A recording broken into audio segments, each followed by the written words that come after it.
ये मेरा 8th lecture है on P block element. 7 lecture में मैंने बताया था reactivity, chemical reactivity of boron, जिसमें मैंने बताया reactivity towards water, reactivity towards oxygen and reactivity towards non metals. अब मैं बताने जा रहा हूँ इसका reducing nature. Number 4, reducing nature. Reducing nature लिखते हैं कि boron acts as reducing agent. Reducing agent उसको कहते हैं जो दूसरा को रिड्यूस करके खुद अपने आप ऑक्सीडाइज हो जाए।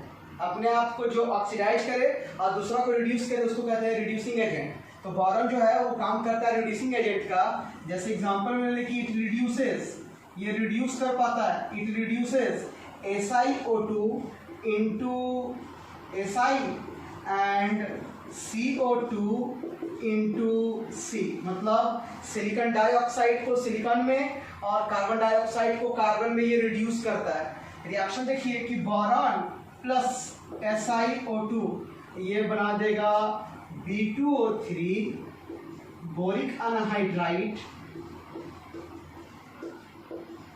प्लस ये बनाएगा सिलिकॉन। और इसी टाइप का बोरॉन प्लस CO2 ये भी बनाएगा B2O3 प्लस C। बैलेंस कर लेते हैं दोनों में। ऑक्सीजन यहाँ पे देख लेते हैं, यहाँ 2 ले लेते हैं, यहाँ पे 3 ले लेते हैं, यहाँ पे 4। ऑक्सीजन 6 है, बोरॉन 4 है, सिलिकॉन 3, तो यहाँ पे हो जाएगा 3। एज यूजुअल यहाँ पे हम लोग देख लेते हैं, यहाँ भी 2 ले लेते हैं, यहाँ 3, यहाँ पर भी 4 लेना पड़ेगा और 3 यहाँ पे ले लेंगे। तो हम लोग देखें कि बोरॉन जो है वो रिड्यूसिंग एजेंट का काम करता है। ये रिड्यूस करता है SiO2 को Si में और CO2 को C में। नेक्स्ट है 5वां number, reaction with metals. Reaction with metals जैसे में देखें हम लोग मैग्नीशियम प्लस बोरॉन, तो ये बनाएगा Mg3B2। नाम है इसका मैग्नीशियम ब्रोमाइड। या फिर इसको देखें हम लोग क्रोमियम प्लस बोरॉन, तो ये भी बनाएगा CrB। नाम है इसका क्रोमियम बोराइड। बैलेंस कर लेते हैं, यहाँ पे 3, यहाँ पे 2 और ये तो बैलेंस है। 6th नंबर देखते हैं हम लोग reaction with alkalis. Reaction with alkalis reaction दिखा दीजिए कि बोरॉन प्लस सोडियम हाइड्रोक्साइड ये बना देगा Na3BO3 प्लस H2। नाम है इसका सोडियम बोरेट। बैलेंस कर लेते हैं यहाँ पे 6, यहाँ पे 2, यहाँ भी 2 ले लेते हैं और हाइड्रोजन 6 है तो यहाँ पे 3 ले लेते हैं। Next 7th number, reaction with acids. तो लिखते हैं, इसमें लिखते हैं कि boron is not attacked by non-oxidizing acids. It is attacked by concentrated nitric acid or concentrated sulfuric acid to give ये देगा बोरिक एसिड। जैसे रिएक्शन देखें हम लोग कि बोरॉन प्लस HNO3, तो ये बनाएगा H3BO3 plus nitrogen dioxide. Balance कर लेते हैं, यहाँ पे 3 ले लेते हैं, यहाँ पर भी 3 ले लेते हैं। फिर बोरॉन प्लस H2SO4, तो ये बनाएगा H3BO3 प्लस ये बनाएगा SO2। इसको भी बैलेंस कर लेते हैं। यहाँ पे ले लेते हैं हम लोग 2, यहाँ पे ले लेते हैं 3 और 3 यहाँ भी ले लेते हैं। तो 2 या 6 ऑक्सीजन, 6 ऑक्सीजन 12 ऑक्सीजन, 12 ऑक्सीजन है, बोरॉन यहाँ पे 2 हो गया, तो यहाँ पे 2 ले लीजिए। देखिए ये बनाया वो। नेक्स्ट है 8वां रिएक्शन, रिएक्शन विथ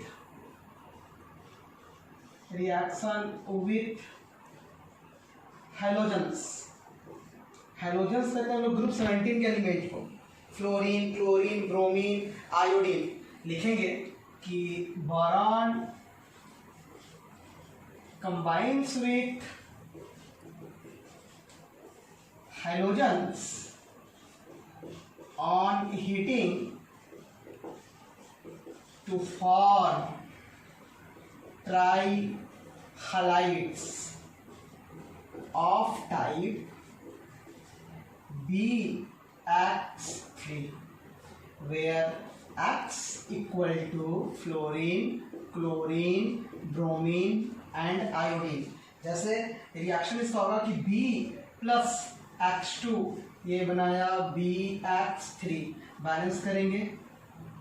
जैसे हम लोग X के जगह पे यहाँ पे ले सकते हैं फ्लोरीन, क्लोरीन, जैसे 2B प्लस 3Cl2, तो ये बना दिया 2BCl3। जैसे ले लो बोरॉन प्लस 3I2, ये बना दिया 2Bi3। अब जितने भी ये हैलाइड्स है बोरॉन का, ट्राई हैलाइड्स ऑफ बोरॉन, ये एक्ट करता है लेविस एसिड का। तो लिखते हैं कि tri halides of boron are Lewis acid. क्यों? क्योंकि दे हैव लैक ऑफ, कमी होता है, lack of octet of electron. क्योंकि इसका electron, octet of electron means अष्टक इन लोगों का पूरा नहीं होता, ऑक्टेट पूरा नहीं होता है, इसीलिए ये लेविस एसिड का काम करता है। अब लेविस एसिड किसको कहते हैं? Lewis acid lone pair of electron जो एक्सेप्टर है उसको कहते हैं हम लोग लेविस एसिड, और लेविस बेस कहते हैं जो लोन पेयर ऑफ इलेक्ट्रॉन जो डोनर है। जैसे एक अच्छा एग्जांपल ले लें डोनर का, अमोनिया, फॉस्फीन एक्सेट्रा। अब हम लोग बात करते हैं कि पूछता है कि बताइए ये जितने भी हैलाइड्स हैं, जैसे में BF3, BCl3, BBr3 और Bi3 में स्ट्रॉन्ग लेविस एसिड कौन है जिसको इलेक्ट्रॉन का सबसे ज्यादा जरूरत होगा? कैसे, कौन है इसमें? देखिए तो BF3 का स्ट्रक्चर पहले बनाना, ट्राइगोनल प्लेनर, 120 डिग्री का एंगल होगा। अब हम लोग देखिए अगर, तो जानते हैं कि फ्लोरीन बहुत ज्यादा इलेक्ट्रोनेगेटिव एलिमेंट है। बोरॉन के सारे इलेक्ट्रॉन को ये खींचना चाहेगा, बोरॉन का जो इलेक्ट्रॉन है उसको फ्लोरीन खींचना चाहेगा, तो सबसे ज्यादा इलेक्ट्रॉन का कमी किस पे हो जाएगा? बोरॉन पे। अब फ्लोरीन बहुत ज्यादा इलेक्ट्रोनेगेटिव है, तो इलेक्ट्रोनेगेटिविटी के आधार पे इसका ऐसे होना चाहिए, इधर जाने से लेविस एसिड स्ट्रेंथ घटता है, सबसे ज्यादा होना चाहिए BF3 किस आधार पे? तो on the basis of electronegativity, क्योंकि फ्लोरीन जो है वो मोस्ट इलेक्ट्रोनेगेटिव एलिमेंट है then that of chlorine, bromine, iodine. तो ये फ्लोरीन बोरॉन के इलेक्ट्रॉन को खींच लेगा, तो इस पास इलेक्ट्रॉन का कमी हो जाएगा, तो ये इलेक्ट्रॉन लेना चाहेगा। और ऐसे भी BF3 में लोग देखें कि boron atomic number 5, 1s2, 2s2 और 2p1। अगर ये है इसका ग्राउंड स्टेट में, अगर हम इसको एक्साइटेड स्टेट में देखें हम लोग, तो ये बोरॉन जो है एक्साइटेड स्टेट में 2s और 2p, s में 1 और पी में हो जाएगा 1 2 और एक खाली वाला ऑर्बिटल है इसके पास, तो ये वैकेंट ऑर्बिटल है, मतलब ये इलेक्ट्रॉन इसको चाहिए, मतलब इलेक्ट्रॉन नीडी है, ये इलेक्ट्रॉन का इसको जरूरत है, तो ये काम करेगा लेविस एसिड का। ऐसे में बताया लेविस एसिड जो electron lone pair electron acceptor होगा, फ्लोरीन इलेक्ट्रॉन खींच रहा है इसका, तो इलेक्ट्रॉन में सबसे ज्यादा कमी हो गया, क्लोरीन इससे कम खींचेगा, इससे कम ये खींचेगा, सबसे कम ये खींचेगा, तो इस हिसाब से सबसे स्ट्रॉन्ग लेविस एसिड जो होना चाहिए वो BF3 होना चाहिए। लेकिन ऐसा ऑब्जर्व किया गया, जब देखा गया तो ऐसा देखा गया कि BF3 से ज़्यादा जो है वो BCl3 है, से ज़्यादा जो है वो BBr3 है, और सबसे ज़्यादा BI3 है। इधर जाने से जो लेविस एसिडिक स्ट्रेंथ जो है वो इंक्रीज कर जाए, ऐसा देखा गया। अब ऐसा क्यों होता है तो इसको हम एक्सप्लेन करते हैं। हम देखेंगे कि फ्लोरीन एटॉमिक नंबर 9, तो 1s2 2s2 और 2p5 अगर इसका बनाए तो इसके पास 1 2 3 4 5 इलेक्ट्रॉन है। एक इलेक्ट्रॉन ये जाके आपका सिग्मा बॉन्ड बना देगा इस टाइप का, 1 2 और एक आध फ्लोरीन है 3 BF3 है। अब ये देखेंगे हम लोग कि बोरॉन के पास एक एम्प्टी ऑर्बिटल, देख लीजिए ठीक है, तो एम्प्टी ऑर्बिटल बना दीजिए। ओके, अब फ्लोरीन के पास भी देखते हैं लोग लोन पेयर है, क्योंकि एक इलेक्ट्रॉन तो ये बॉन्डिंग में दे चुका है और ये सब पेयर्ड इलेक्ट्रॉन है, मतलब कि ये सब लोन पेयर इलेक्ट्रॉन है, तो इसके पास भी हम लोग ऐसे इलेक्ट्रॉन दे देते हैं, इसके पास इलेक्ट्रॉन है। और ये जो है ये फील्ड ऑर्बिटल है, ये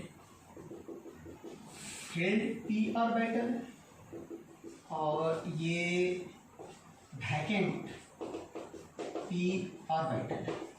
अब बोरॉन को इलेक्ट्रॉन का जरूरत है, तो और कहीं क्यों जाएगा, फ्लोरीन के पास तो इलेक्ट्रॉन है, ये तो डोनेट कर सकता है, तो ये क्या करेगा कि फ्लोरीन अपना इलेक्ट्रॉन इसको दे देगा। अभी क्या देख रहे थे कि बोरॉन फ्लोरीन के इलेक्ट्रॉन को खींच रहा था, बोरॉन का इलेक्ट्रॉन फ्लोरीन खींच रहा था, क्यों? क्योंकि फ्लोरीन बहुत ज्यादा इलेक्ट्रोनेगेटिव है। अब हम लोग क्या देख रहे हैं कि फ्लोरीन ही बोरॉन का इलेक्ट्रॉन को ले रहा है, मतलब यहाँ पे ये बैक बॉन्डिंग शो कर रहा है। तो देखें अगर तो इसके पास भी 2p ऑर्बिटल है और इसके पास भी 2p ऑर्बिटल है, परफेक्ट ओवरलैपिंग होगा, मींस ज्यादा इफेक्टिव इसके पास बैक बॉन्डिंग बनेगा।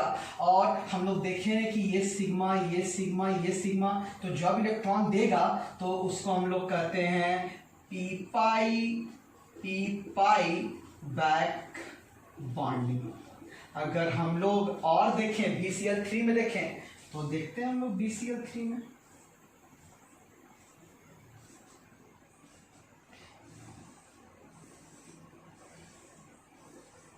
अब देखिए क्या होगा कि यहाँ पे तो 2p ऑर्बिटल है, लेकिन यहाँ पे 3p ऑर्बिटल है, ये दोनों का एनर्जी सेम है, लेकिन यहाँ पे दोनों का एनर्जी सेम नहीं है, तो जो बैक बॉन्डिंग होगा ये भी आपका फील्ड है और ये वैकेंट है, बैक बॉन्डिंग जो होगा वो इतना ज्यादा इफेक्टिव, जितना इसमें इतना इफेक्टिव है उतना ज्यादा इसमें इफेक्टिव नहीं होगा। फिर देखिए हम लोग BBr3 में, BBr3 में हम लोग देख लेते हैं,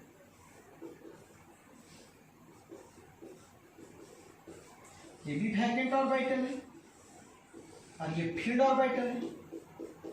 इसमें तो और अंतर हो जाएगा, ये 2p हो जाएगा, ये 4p हो जाएगा। अब ये जो बैक बॉन्डिंग होगा ये और कम इफेक्टिव होगा और सबसे कम इफेक्टिव होगा BI3 का।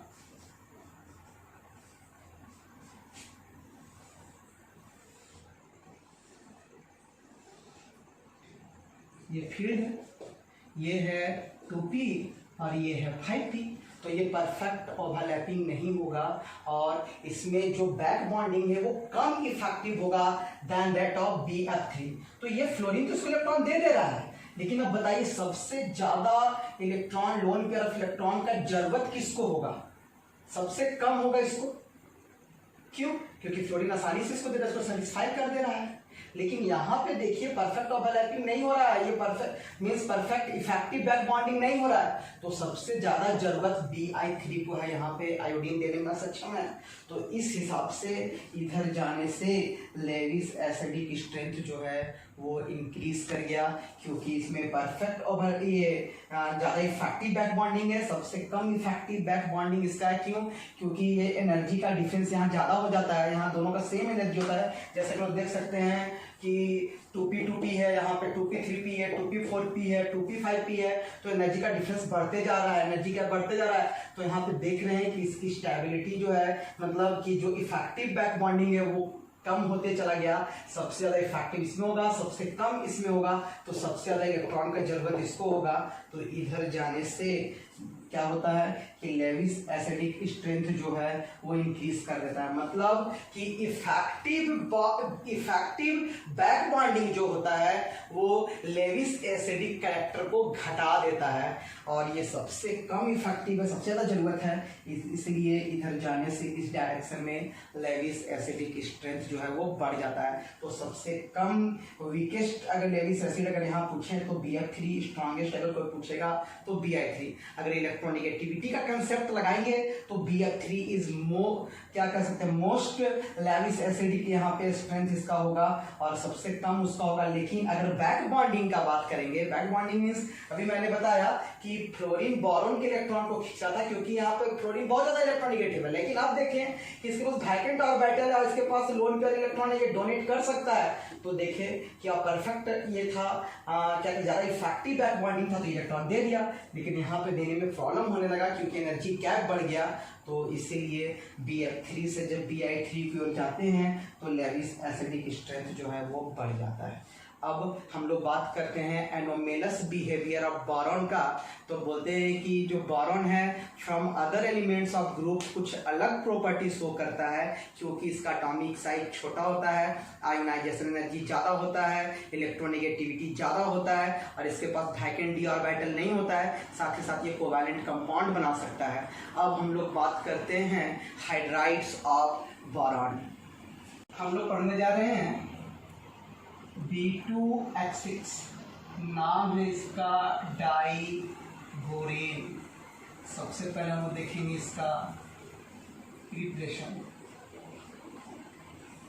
फर्स्ट, बाय रिएक्शन ऑफ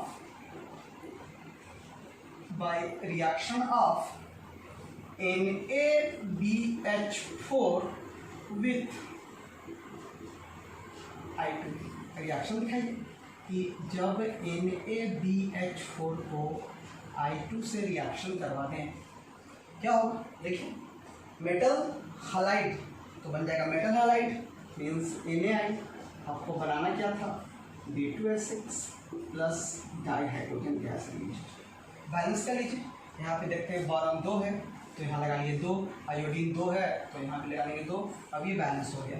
दूसरा, by reaction of Bf3 with LiH और NH। रिएक्शन देखिए कि Bf3 प्लस NaH ये बना देगा B2H6 प्लस NaF। बैलेंस कर लेते हैं, यहाँ पे 2 ले लेते हैं, फ्लोरीन 6 हो गया तो यहाँ भी 6 ले लेते हैं और यहाँ भी 6 ले लेते हैं, ये बैलेंस है और हमको मिल गया diborane. Number 3, by reaction of BCl3 boron trichloride with LiAlH4 lithium aluminium hydride. Reaction देखिए कि BCl3 प्लस LiAlH4 ये बनाएगा मेटल जो है हाइड्रोजन से मेटल हाइड्राइड सबसे पहले बनाएगा, जैसे लिथियम प्लस क्लोरीन तो ये बना दिया lithium chloride. Aluminium plus chlorine ये बना दिया एल्यूमिनियम ट्राइक्लोराइड। आपको बनाना था यहाँ पे B2H6। बैलेंस कर लीजिए, यहाँ पे ले लेते हैं 3 तो 3 यहाँ भी ले लेते हैं और 3 यहाँ भी ले लेते हैं। अब बोरॉन को देख लें हम लोग तो बोरॉन यहाँ पे लिथियम क्लोरीन हो गया 3 3 9 और 3 12 तो यहाँ पे ले लेते हैं 3 है तो 4 के 12, यहाँ पे बोरॉन 2 ले लेते हैं। Next fourth, by passing silent electric discharge, by passing silent electric discharge through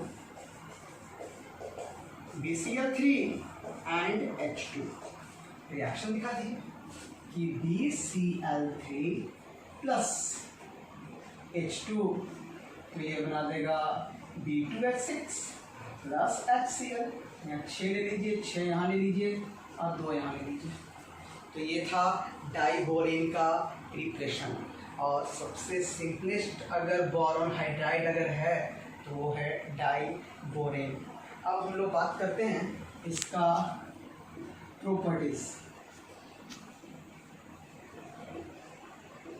of B2H6। सबसे पहला इट इज टॉक्सिक गैस, ये जहरीला होता है, पॉइजनस होता है। दूसरा, रिएक्शन विथ O2, तो लिखते हैं कि B2H6 burns in oxygen, burns in the presence of oxygen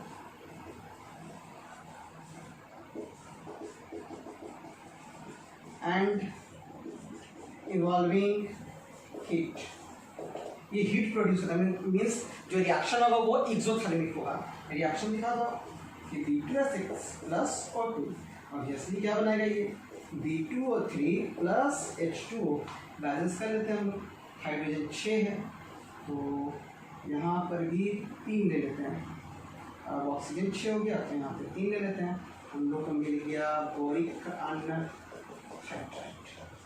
next, तीसरा, रिएक्शन विथ वाटर,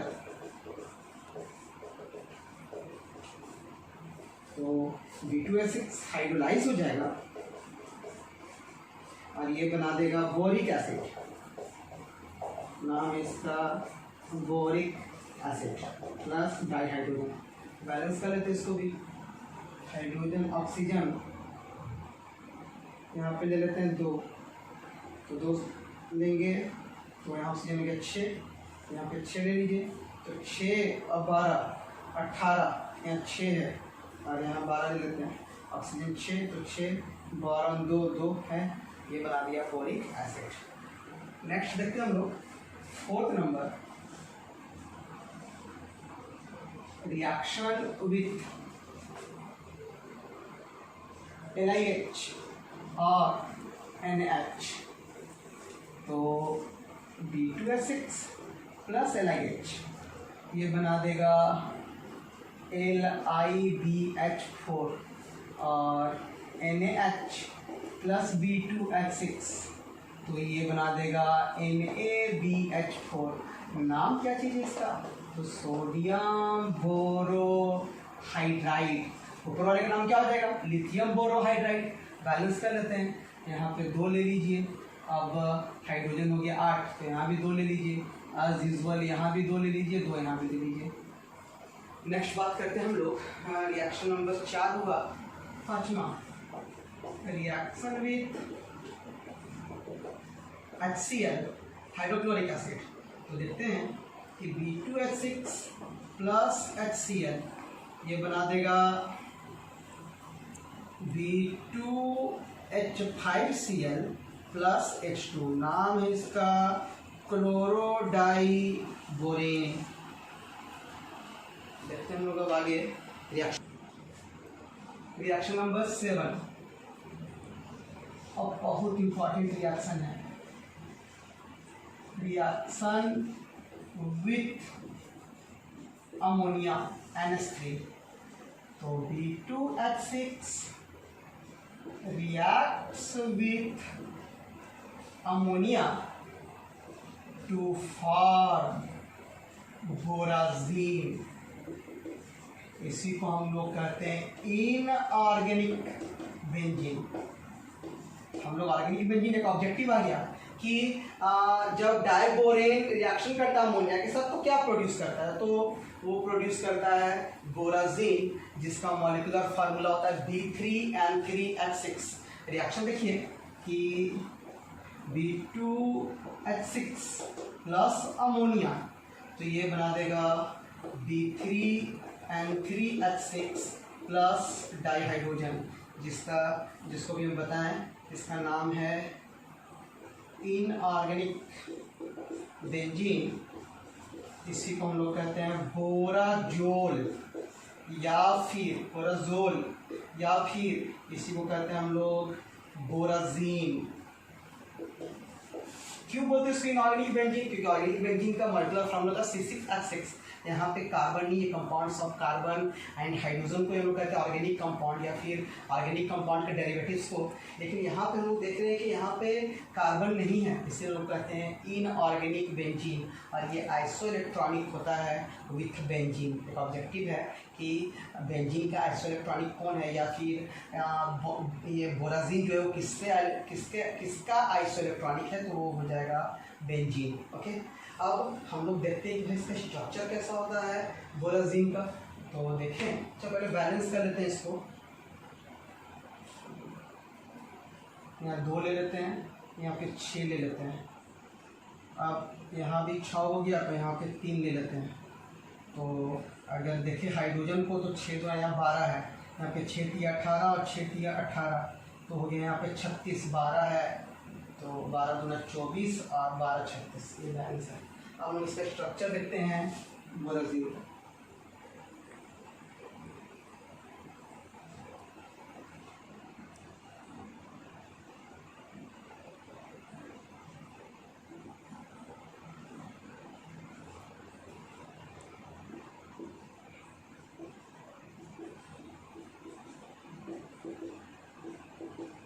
देखिए, हम लोग जानते हैं कि नाइट्रोजन का वैलेंस इलेक्ट्रॉन 5 होता है, तो बॉन्डिंग में भाग लिया 1 2 और 1 3, यानी सबके पास एक लोन पेयर है।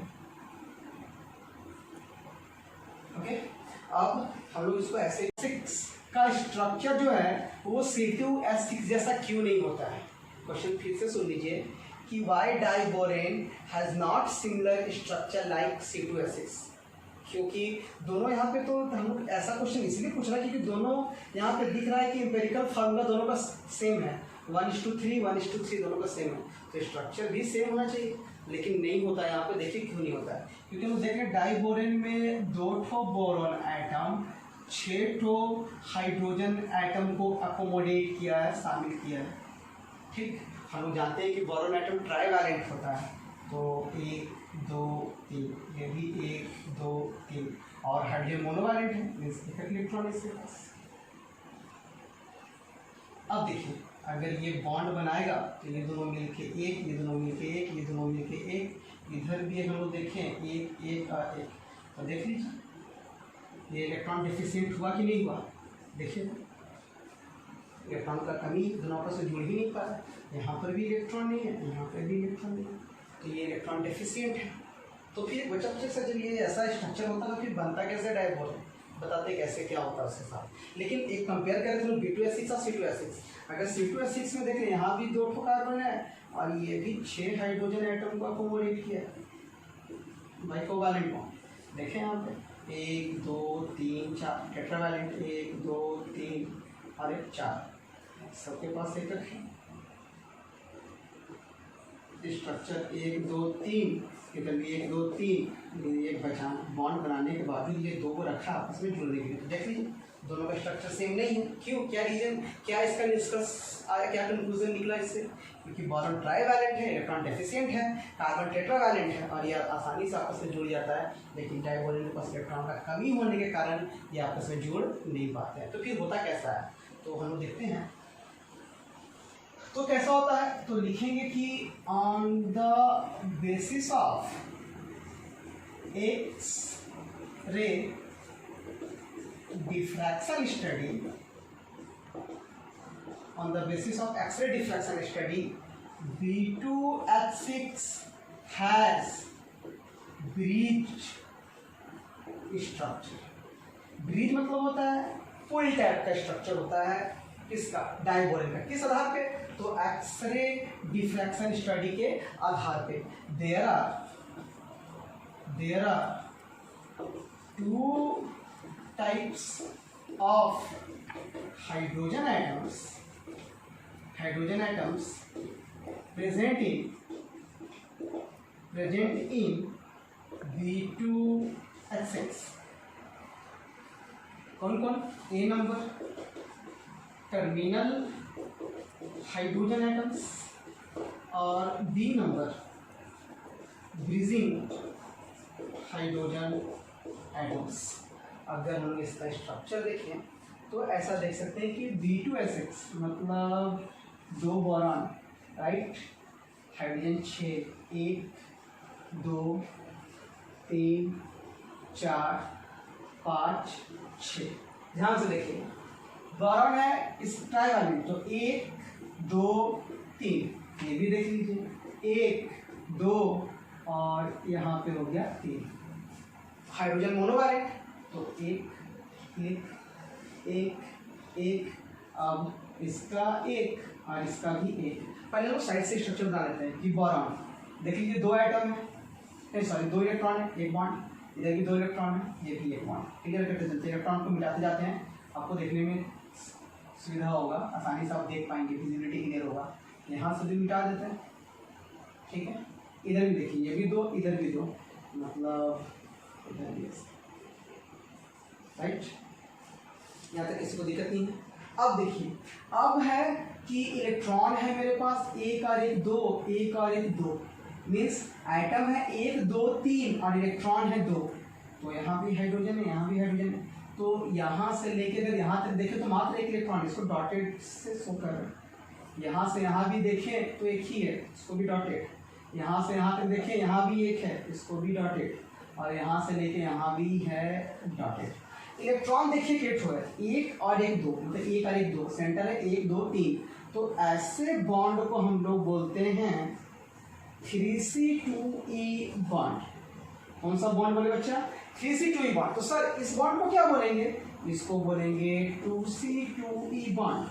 3C2E bond is an electron deficient bond in which 3 atoms share 2 electrons। और 2C2E बॉन्ड जो है उसमें 2 एटम 2 इलेक्ट्रॉन का शेयर करता है, कोई दिक्कत नहीं है। लेकिन यहाँ पे हम देखें कि एटम 3, सेंटर 3, लेकिन इलेक्ट्रॉन शेयरिंग करने के लिए मात्र 2 है, तो इसीलिए इस बॉन्ड को हम लोग बोलते हैं 3C2E बॉन्ड। क्योंकि अगर देखिए कि इसके बच्चे वाला सर ऐसा क्यों नहीं किया कि आप यहाँ से लिए कि यहाँ दे देते हैं, ये कंफर्म बॉन्ड बना देते हैं, तो ठीक है हम इसको तो बना देंगे, लेकिन फिर इधर क्या होगा, इसके लिए हम लोग इसके लिए एक इलेक्ट्रॉन यहाँ पे देते हैं। और फाइनल स्ट्रक्चर डाइबोरेन का ऐसा होता है, ठीक है। ये वाला होता है 122 डिग्री, इधर भी 122 डिग्री, ये वाला 96 डिग्री, और ये दोनों बीच का होता है 1.78 इलेक्ट्रॉन बॉन्ड। अब हम लोग बात करते हैं इसका orbital structure, orbital structure of B2H6 हम लोग बात करने जा रहे हैं। ऑर्बिटल स्ट्रक्चर ऑफ B2H6 लिखते हैं हम लोग, बोरॉन देखते हैं atomic number 5, 1s2 2s2 2p1, balance से इलेक्ट्रॉन भाग लेता है बॉन्डिंग में, ऐसा कुछ देखते हैं हम लोग। ये है ग्राउंड स्टेट में, इसको हम देखते हैं एक्साइटेड स्टेट में, 2s 2p, s में 1 3 है, इसमें 2। लेकिन क्या करता है डाइबोरेन में, इसको भी इंक्लूड करते हैं, एम्प्टी ऑर्बिटल को भी, और ये शो करता है sp3 हाइब्रिडाइज्ड स्टेट, राइट। अब हम लोग देखें कि लिखते हैं कि in B2H6 boron atom is sp3 hybridized involving, किसको किसको शामिल कर रहा है sp3 में, तो इन्वॉल्विंग 1 2s ऑर्बिटल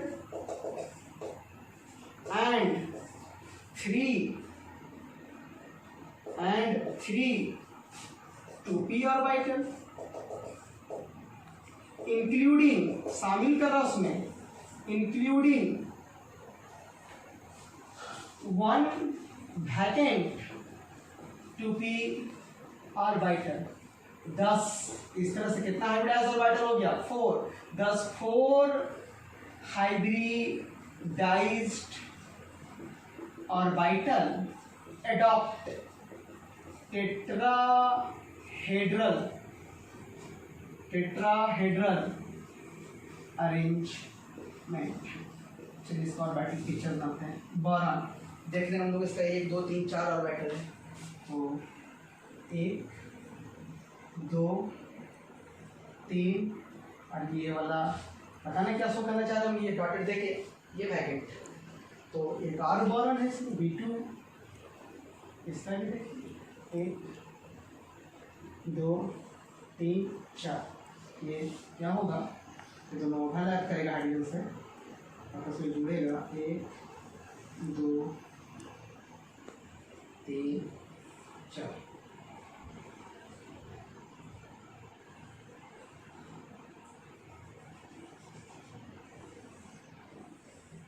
अब हम लोग देखते हैं हाइड्रोजन से, हाइड्रोजन एटम।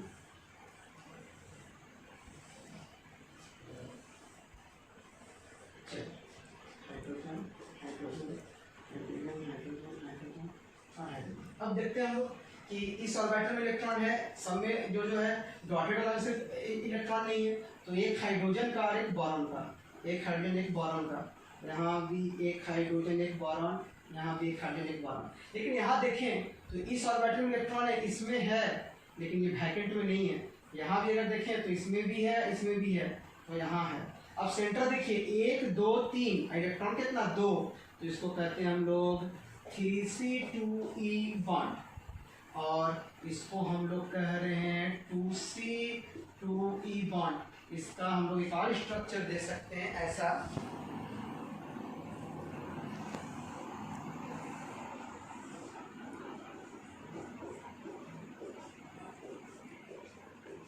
और 2 इलेक्ट्रॉन था, यहाँ भी 2 हाइड्रोजन हाइड्रोजन, और इस बॉन्ड को कहते हैं हम लोग बनाना बॉन्ड।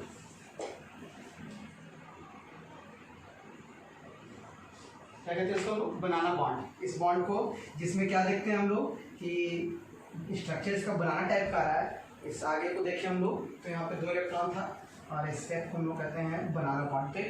इसमें बहुत सारा अच्छा ऑब्जेक्टिव क्वेश्चन पूछता है। जैसे हम लोग देखिए डाइबोरन के स्ट्रक्चर, इससे पहले देखे जो मिटा दी उधर, तो ऐसा कुछ था।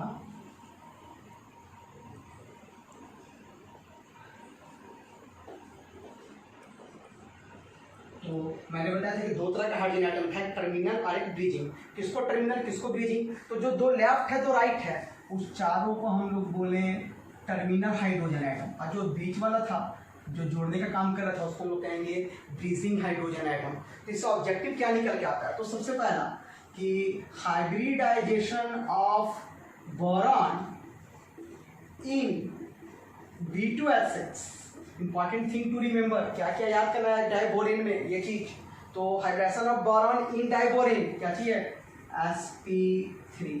दूसरा सेकंड कि टर्मिनल हाइड्रोजन एटम के ठो, टर्मिनल हाइड्रोजन एटम्स कितना देख लो आप? 4। तीसरा ब्रीजिंग, ब्रीजिंग हाइड्रोजन एटम्स कितना देखिए? 2। फोर्थ 3c2e बॉन्ड कितना? 2। कैसे? तो एक ये और एक ऊपर, तो हो गया 2, ठीक। और पांचवा 2c2e बॉन्ड कितना देख लो आप? 1 2 3 4। तो ये बहुत इंपॉर्टेंट चीज है डाइबोरिन से ऑब्जेक्टिव में, कि डाइबोरिन में बोरॉन एटम की hybridization, this terminal hydrogen atom 4, bridging hydrogen atoms 2, 3c2e bonds 2 और 2c2e bonds 4। Thank you. Next video में देखेंगे बोरिक एसिड और बोरॉक्स।